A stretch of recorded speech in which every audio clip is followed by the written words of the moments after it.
Place the saw in its vertical position. Use your foot to release the bottom legs. Release and open top legs. And then pull the saw up to its horizontal position. After raising the blade, remove the guard from its onboard storage. Pull out the riving knife blade guard release lever and install the guard into the guard slot.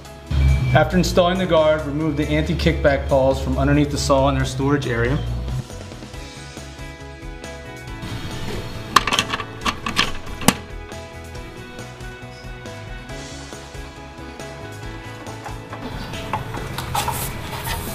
Install the fence on the outer pin locators.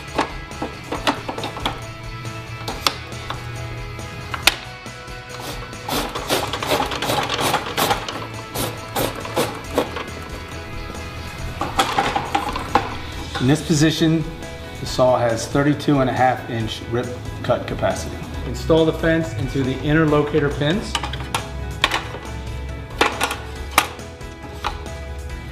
Raise the material support to the second position.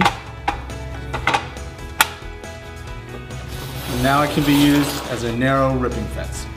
To use the saw to make non-through cuts, you must first remove the guard. Use the riving knife blade guard release lever to release the guard. Return the guard to its onboard storage.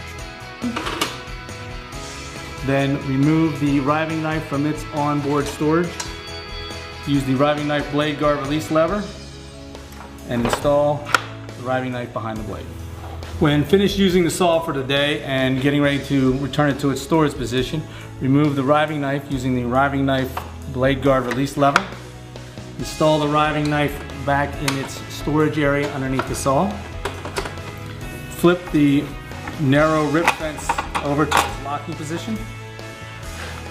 Remove the fence from the saw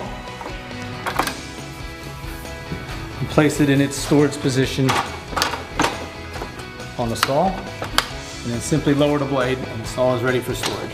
Designed to be portable and to withstand job site conditions, the saw can be packed up as easy as set up.